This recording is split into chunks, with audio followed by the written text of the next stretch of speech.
Olá, divos e divas, e manos e manas, tudo bem com vocês? Então, vamos voltar pro conteúdo lá. Então, no último vídeo eu falei de tecido cartilaginoso, nesse vídeo eu vou falar de tecido ósseo.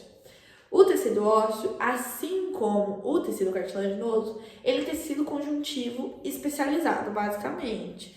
Pensa que seu corpo é uma casa. Para sua casa não, assim, cair, destruir, morrer, você vai precisar do quê? De uma estrutura boa, entendeu? Você precisa de alguma coisa, assim, que te dê firmeza, né? Pois bem, esses aí são os ossos quando a gente fala do corpo. Então, os ossos são as estruturas da nossa casa, entendeu? Ela é aquela pilastra bem boa que está segurando sua casa de pé até hoje. E outra, diferentemente do tecido cartilaginoso, o tecido ósseo é um tecido vivo. Ele tem célula, ele tem vaso sanguíneo, tem nervo, tem metabolismo, ele cresce, regenera, se adapta, ele é o caralho.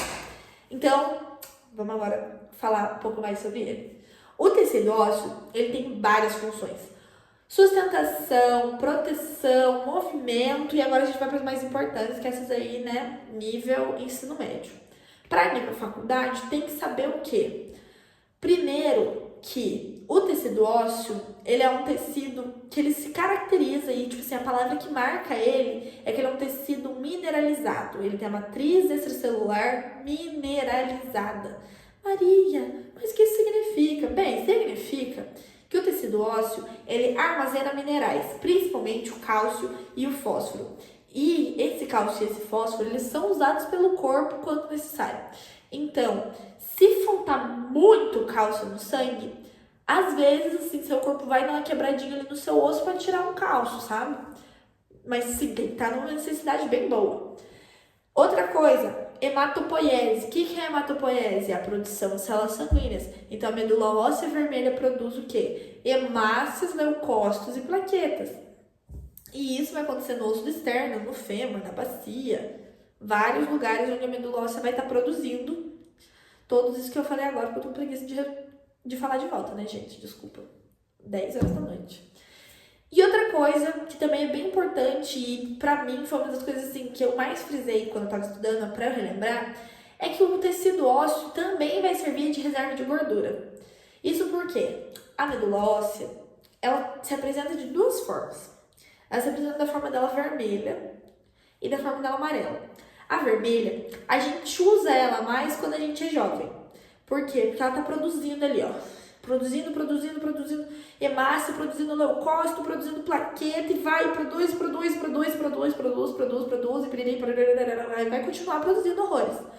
Só que quando a gente começa a ficar velho, a gente começa a comer mais e a gente começa a inserir mais gordura na nossa dieta. Então, a medula ela começa a ficar amarelada, porque ela começa a armazenar gordura como uma energia de reserva.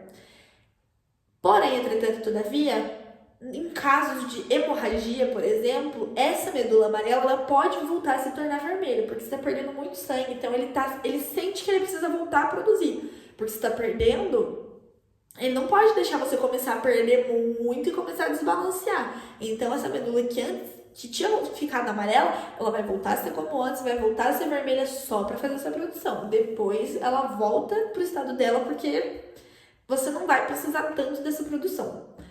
Na composição do osso, você tem que saber que o osso ele precisa ser forte, mas ele também precisa ser flexível. Isso é possível porque a composição do osso ela é dividida em dois. Ela tem uma parte orgânica e uma parte inorgânica.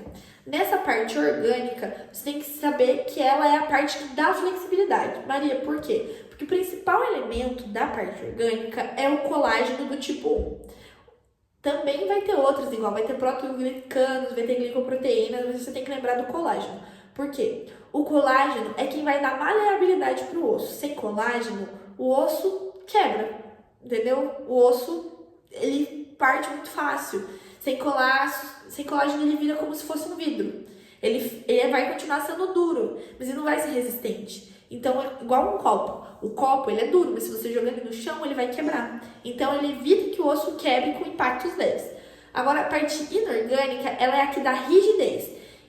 Ela dá rigidez porque na composição dela, por ser a parte inorgânica, ela vai possuir mais minerais. Então vai ter cálcio, vai ter fósforo, vai ter magnésio, e o que vai realmente dar rigidez são os cristais de hidroapatita. Que, nossa gente, a fórmula é gigantesca, mas você só tem que lembrar que o que realmente dá rigidez pro osso é, de certa forma, assim, o cálcio, o fósforo, o magnésio, mas principalmente os cristais de hidroxiapatita. Sem minerais, o osso vira uma borracha. Ele fica mole e flexível demais, que daí é o que vai caracterizar o raquitismo. O osso, ele vai ter 3 células principais. Ele vai ter o osteoblasto, o osteócito e o osteoclasto, bem parecido com o tecido cartilaginoso. O osteoblasto é quem vai construir a matriz óssea, vai produzir colágeno e vai inicializar a mineralização. Ou seja, B, blasto, B de bebê. Começa tudo. O osteócito, ele é como se fosse o do tecido cartilaginoso. Ele também cansou de ser criança e agora ele quer manter o osso. Então ele vai fazer o quê? Ele vai sempre estar fazendo essa regeneração ali do osso. Ele vai viver dentro de umas lacunas que o osso vai ter e vai conversar com outras células. Ele já é uma célula madura que está estacionada. Ósseo, lembre de ósseo, estacionado, maduro, lembra assim. Osteoclasto destrói o osso velho. Ele faz reabsorção óssea para poder remodelar esse osso e liberar cálcio. O osso, ele está em constante remodelação. Então, o osteoclasto está sempre quebrando o osso para liberar cálcio para o sangue e o osteoblasto construir de novo. Como isso acontece sempre está tendo movimentação. Se o osso quebra e se constrói todos os dias, e lembra que é clasto de acabar, de quebrar. Então, lembra, osteoblasto constrói, osteoclasto quebra. Isso vai ser muito bom para você lembrar para daqui a pouco. E lembra que tudo no osso está sempre em equilíbrio. Então, o osteoblasto constrói, o osteoclasto destrói e o osteócito é o que controla. Então, o osteócito tá meio que ali no meio, falando assim, dá uma segurada aí. Ou constrói mais rápido aí que você tá muito lento. Lembra que ele é um intermediário. Enquanto isso, o blasto tá fazendo, o clasto tá quebrando e ele tá aqui no meio. Entendeu? Ele tá, ai meu Deus, eu tenho que cuidar de todo mundo. No osso, a gente vai ter uma organização interna em 2 partes principais, que é o osso compacto, que é a parte dura e externa do osso. É o que vai suportar maior peso e as forças que vão ocasionar, né? Força mecânica. Ele é formado por unidades chamadas ósteons, ou sistema de Avers, que eu vou falar um pouco mais ali na frente. Dentro de cada ósteo, a gente vai ter várias coisinhas dele, mas lembra, o mais importante vai ser os canais de Avers. Por quê? Os canais de Avers são pequenas lacunas por onde vai passar sangue e os nervos. Os canais de Volkmann acontecem como se fosse para ligar esses canais. Então imagina que isso aqui vai ser um canal de Avers, isso aqui vai ser um canal de Avers. E eu preciso conectar esses dois. Então esse negócio aqui ó, que está conectando, esse aqui que vai conectar os dois, é um canal de Volkmann. E lembra também, canais de Avers são sempre longitudinais. Canais de Volkmann são sempre transversais, porque o único trabalho desse daqui é ligar esses dois. O osso esponjoso, que é a parte mais interna, ele parece uma esponja com os furinhos, assim, que é a segunda parte do osso. Ele é bem levinho, mas é também muito resistente. Ele contém a medula óssea entre as trabéculas dele. É ali onde vai ser formado, né, o sangue e tudo mais, que eu tinha acabado de falar. O osso, ele cresce de 2 formas principais. Uma delas é a forma intramembranosa e a outra forma é a endocondral. A intramembranosa, ela vem direto do tecido conjuntivo, não tem cartilagem envolvida nesse. Então, é onde principalmente os ossos do crânio, da face, da clavícula, eles crescem dessa maneira.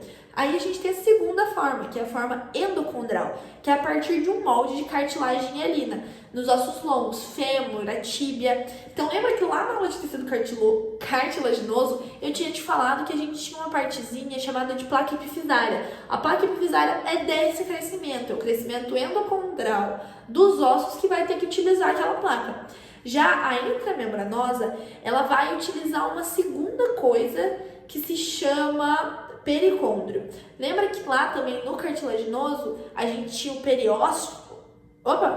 pericôndrio. Aqui no osso a gente vai ter o periósteo, que é quase a mesma coisa e vai ser utilizado para esse outro crescimento. Lembra que, assim como lá no outro, ele também vai separar as células do osso de se misturarem com as outras. Então, o pericôndrio e o periósteo, eles têm trabalhos parecidos, não iguais, mas parecidos. Eles também não querem deixar que os tecidos se misturem, mas lembra por conta do crescimento. Entre a membranosa é direto do tecido conjuntivo, que é o periósteo, endocondral a partir de um molde de cartilagem e hialina. Agora, vamos falar um pouco de regeneração do osso. Quando você quebra um osso, várias coisas vão acontecer. Então, quebrei meu osso. Primeira coisa que vai formar quando eu quebrar o osso, um hematoma. Por quê? Porque começa a vir muito sangue para o local. Quem vai chegar primeiro aqui no meu osso? Os osteoclastos. Eles chegam primeiro para poder remover esse tecido danificado. Só que sozinho, eles não conseguem fazer muita coisa. Então, eles acabam precisando de ajuda. Essa ajuda, quem vai dar para eles são os macrófagos. Então, os osteoclastos e os macrófagos vão chegar primeiro para poder fazer uma limpeza dessa área que está ali com aqueles pedaços de fratura. Depois, os osteoblastos fazem um calo ósseo, que inicialmente é bem molinho, porque é como se fosse um reparo de emergência. É como se colocasse um band-aid ali em cima ainda. Não é uma coisa que realmente tá dura, que tá realmente pra consertar, sabe? Mas, com o tempo, esse calo, ele vai se mineralizando, que é o que vai começar a dar resistência e formar um novo osso. A remodelação, ela continua até que o osso volte para o seu formato original. Só que, uma vez quebrado, aquele osso começa a se tornar muito difícil de se regenerar e principalmente difícil de se fazer cirurgia nele. Porque depois que você quebra uma vez, esse calo não parte mais, ele fica muito duro. E realmente, tem um ditado, quando você quebra uma vez, é muito difícil quebrar de novo no mesmo lugar. E é verdade, é por conta do calo ósseo. Agora, a parte mais importante de tecido ósseo é sobre a regulação hormonal do osso. O osso, ele vai ter alguns agentes que vão agir tanto para aumentar quanto para diminuir o cálcio no sangue. E esses dois agentes principais se chamam paratormônio e a calcitonina. O paratormônio, ele vai estimular os osteoclastos e inibir os osteoblastos. Lembra que eu te falei? O clasto destrói, o blasto constrói. Como ele vai estimular quem está destruindo, o cálcio vai aumentar no sangue. Porque se você está quebrando o osso que tem armazenamento de cálcio, esse osso está indo para os tecidos, está sendo fagocitado e está sendo jogado todos os minerais que estavam nele para o resto do sangue.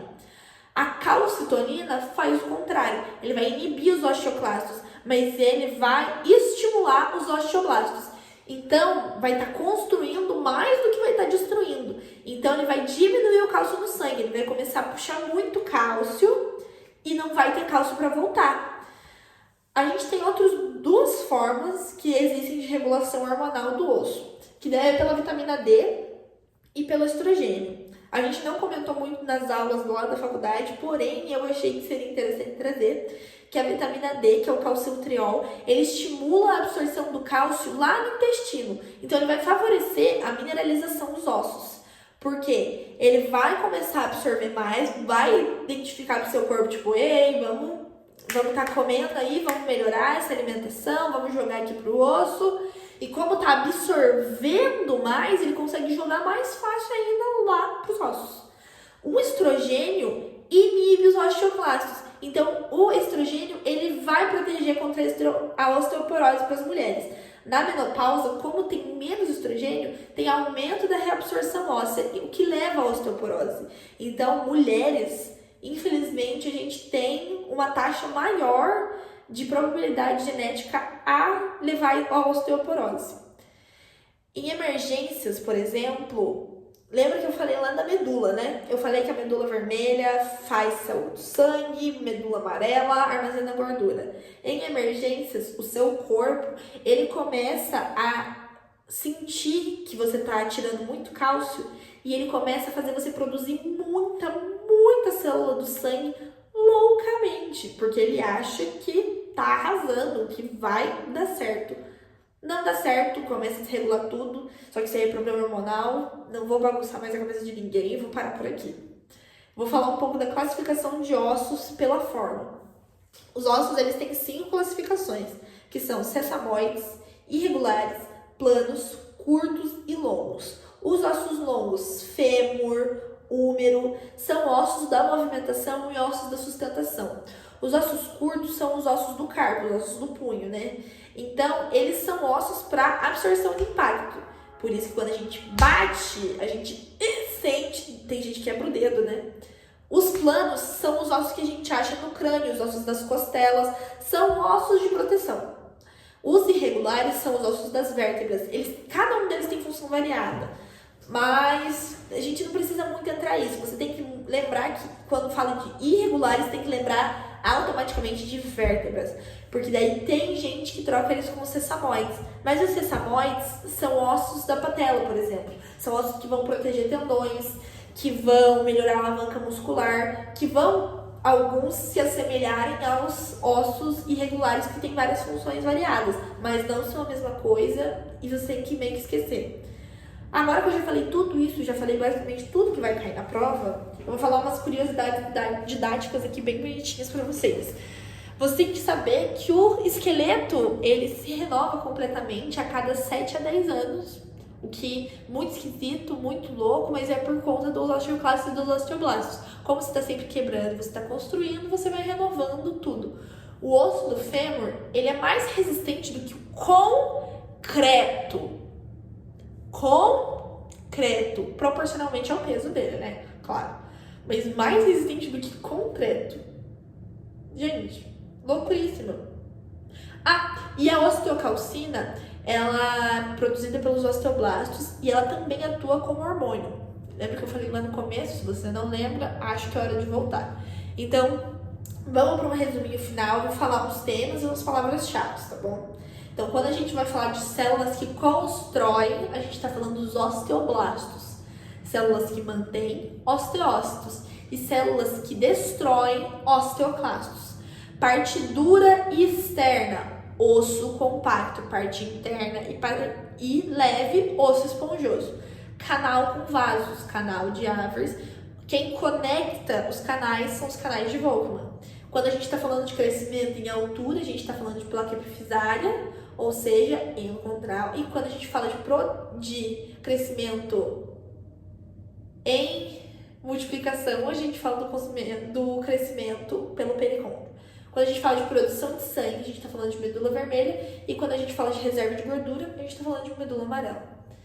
Se vocês quiserem, eu retomo eles para fazer as questões, porque gente, já deu 17 minutos de vídeo e eu não falei das questões, então avisem. Mas de resto é isso, um beijo, boa noite, se ligue pro próximo.